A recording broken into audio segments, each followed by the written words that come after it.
Salam, damai sejahtera dalam kasih Kristus. Shalom Aleichem. Bapak, Ibu, dan saudara-saudara yang terkasih di dalam Tuhan. Kita akan menghayati ada beberapa bacaan leksionari pada hari ini. Zakaria 9 ayat 9 sampai 12, Mazmur 145, nyanyian tanggapan ayat 8 sampai 14, lalu Roma 7 ayat 15 sampai 25a, dan Matius 11, 16, 19, dan 25, 30. Tapi saudara-saudara, kita akan lebih menghayati fokus kita pada pemberitaan firman saat ini, utamanya pada Injil Matius pasal 11 ayat 25 sampai dengan 30. Matius 11 ayat 25 sampai dengan 30.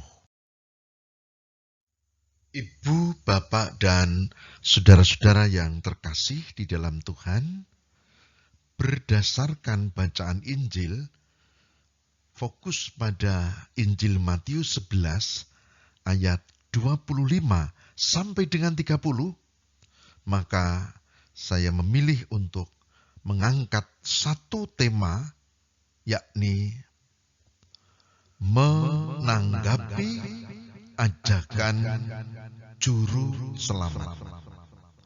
Menanggapi ajakan juru selamat. Saudaraku yang terkasih di dalam Tuhan, kita akan cermati tentang hal ini berdasarkan Matius 11 ayat 25 sampai dengan 30. Nah, tema kita adalah menanggapi ajakan juru selamat. Saudara, ajakan merupakan suatu tawaran, bisa diterima ataupun ditolak. Namanya juga ajakan, ya. Ajakan semestinya, ajakan itu menguntungkan bagi yang diajak.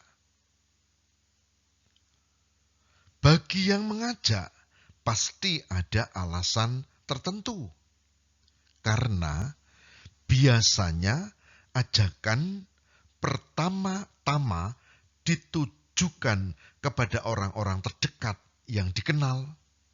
Setelah itu baru untuk umum. Saudara, kedekatan merupakan hakikat pokok hubungan manusia. Oke, kalau saya sedang ke layat misalnya, dan saya dengan istri berangkat, maka biasanya saya mencari sopo sing iso diajak, siapa yang bisa diajak. Syukur kalau bisa nyetir. Nah, jadi pertama-tama pasti mencari orang yang dianggap dekat dan dikenal. Setelah itu baru orang-orang sekitar atau umum. Itu, saudara, ajakan. Bisa diterima, bisa ditolak, menguntungkan sebetulnya, bahkan dua-duanya, yang ngajak pun yang diajak apalagi, lalu itu poinnya adalah kedekatan. Saudara, ajakan Yesus, Sang Mesias atau Juru Selamat itu dicatat dalam Injil Matius 11 ayat 28. Matius 11 ayat 28. Yang demikian sabdanya. Marilah kepadaku semua yang letih lesu dan berbeban berat. Aku akan memberi kelegaan kepadamu. Matius 11 ayat 28.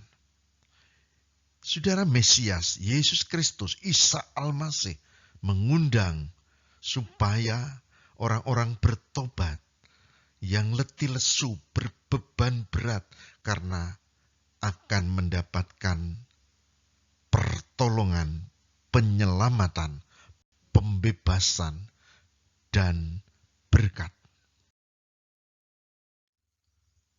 Saudaraku yang terkasih di dalam Tuhan, seperti halnya para murid, semestinya kita juga menerima dan bersedia menerima ajakan Sang Juru Selamat. Kenapa demikian? Karena ada dua hal penting, saudara. Dua hal penting sehingga kita harus menerima. Yang pertama, bahwa ajakan Sang Juru Selamat itu adalah anugerah. Anugerah besar yang diterima oleh kita. Dan yang kedua adalah memang ada konsekuensi tertentu yang itu harus dilakukan oleh barang siapa yang menerima ajakan Sang Juru Selamat. Mari kita cermati hal ini lebih lanjut dan kita dalami secara khusus. Mengapa ajakan Sang Juru Selamat disebut sebagai anugerah buat para murid, buat kita, buat siapapun yang peka dan mau datang? Disebut anugerah karena begitulah kesaksian ayat 25-26 Matius pasal 11 ayat 25 dan 26 yang demikian sabdanya. Pada waktu itu berkatalah Yesus, Aku bersyukur kepadamu, Bapa, Tuhan langit dan bumi, karena semuanya itu Engkau sembunyikan bagi orang bijak dan orang pandai, tetapi Engkau nyatakan kepada orang kecil. Ya Bapa, itulah yang berkenan kepadamu. Injil Matius 11 ayat 25-26.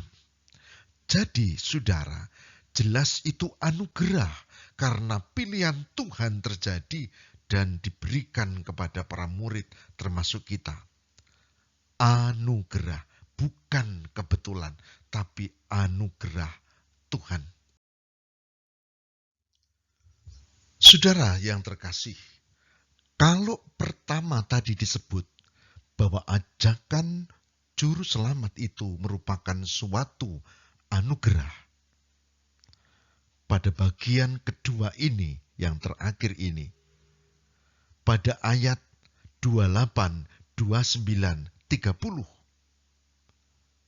pada Injil Matius 11, ada penegasan bahwa selain anugerah, ada konsekuensi yang harus ditanggung.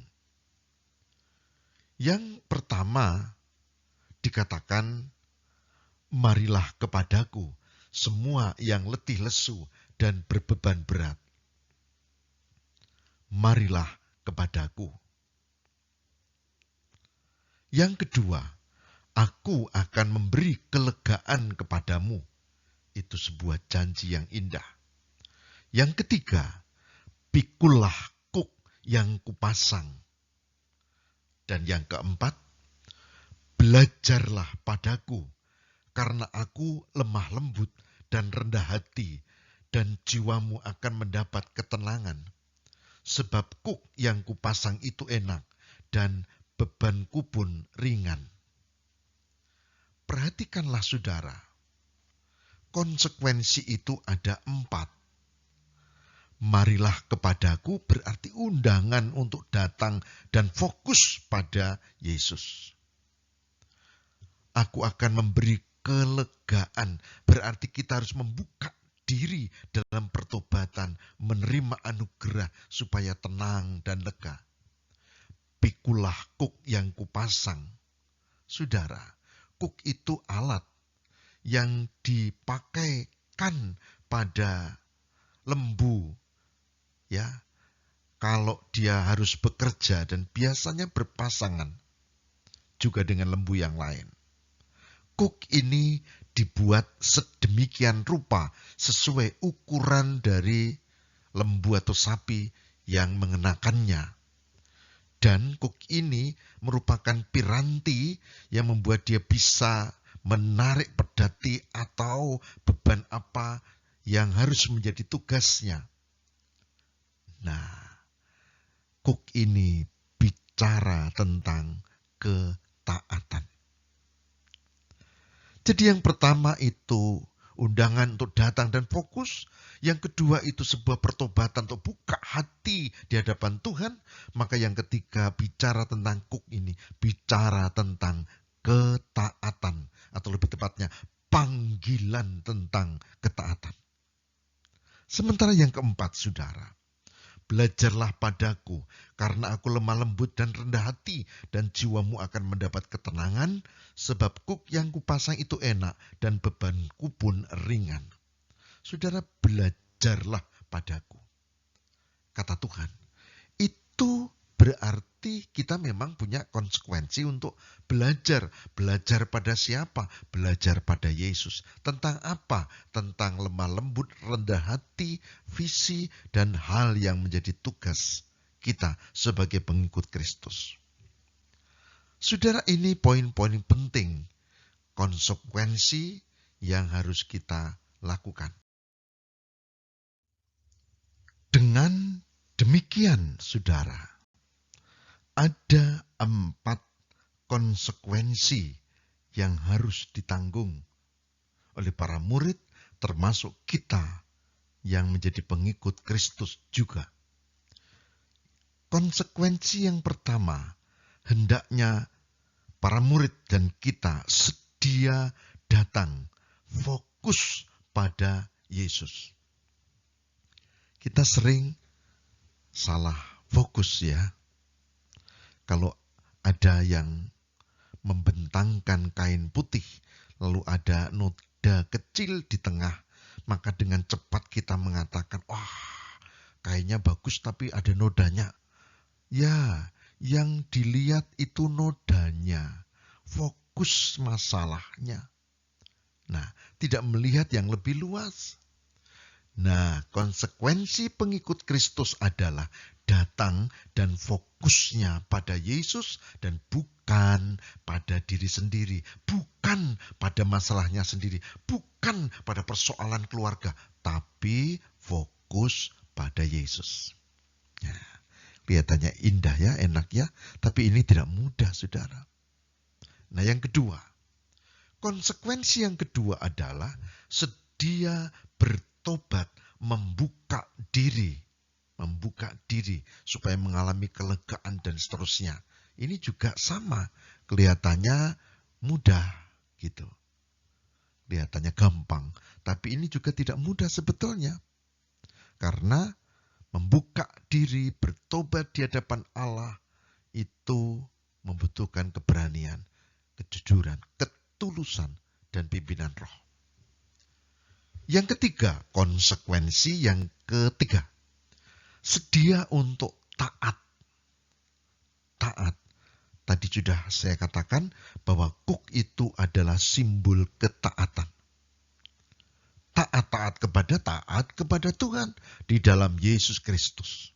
Dan yang terakhir, yang keempat, sedia untuk belajar kepada Sang Juru Selamat tentang hal-hal yang baik. Sedia untuk belajar. Jadi saudara, ada 4 konsekuensi yang harus ditanggung, yaitu kita datang pada Yesus, bertobat yang kedua, taat yang ketiga, dan yang keempat adalah belajar kepada Sang Guru Yesus.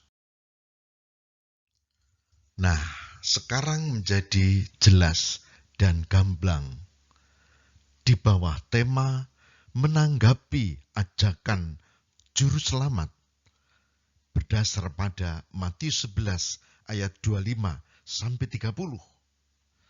Kita mendapat 4 poin penting bagaimana menanggapi ajakan Juru Selamat itu. Menanggapi ajakan Juru Selamat yang adalah anugerah, Seperti tadi diungkap sebelumnya, sebetulnya memang ada 4 poin penting.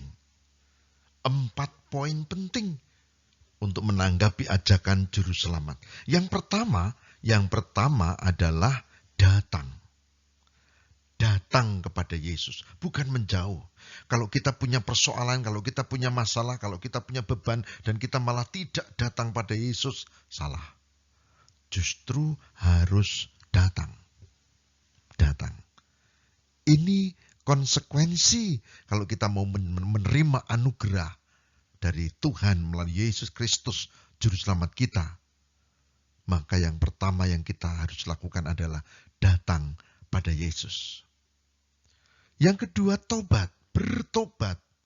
Ini tidak bisa tidak. Ada orang yang sudah menjadi pengikut Kristus, tapi dia merasa sudah semua beres. Padahal masih menyimpan dendam, menyimpan dosa, dan belum bertobat. Datangnya sudah, tobatnya belum. Belum. Maka datang dan bertobat. Lalu yang ketiga, yang tadi sudah saya ungkap tapi ini untuk mempertegas, yaitu taat, ketaatan. Saudara, apa gunanya kita datang pada Yesus, kita bertobat, tapi setelah itu tidak taat, kita melanggar lagi. Enggak bisa, harus taat. Gitu. Taat, datang, tobat, dan taat. Dan yang terakhir, yaitu belajar. Belajar tentang firman Tuhan. Belajar mengerti kehendak Yesus. Belajar apa yang dilakukan sebagai pengikut Yesus di tengah situasi pandemi yang sudah menuju new habit, new normal pada saat ini. Apa yang mesti kita lakukan? Saudaraku, Bapak Ibu, semua. Datang, tobat, taat, belajar. Datang, tobat, taat, belajar. Datang, tobat, taat, dan belajar. Itu lingkaran sebetulnya. Yang terus berproses. Hari ini saya mengajak, mari kita menyambut kehadiran Sang Juru Selamat. Mari kita menjadi pengikut Kristus. Menerima anugerah itu. Dan yang terakhir, jangan lupa ya, yaitu konsekuensinya. Meskipun kita punya beban persoalan macam-macam, tapi kita harus tetap untuk fokus kepada Yesus. Dan konsekuensi ini sebetulnya hal yang biasa. Saudara, selamat untuk meneruskan perjuangan di era new normal dan tetap yakin bahwa Tuhan menolong kita. Amin.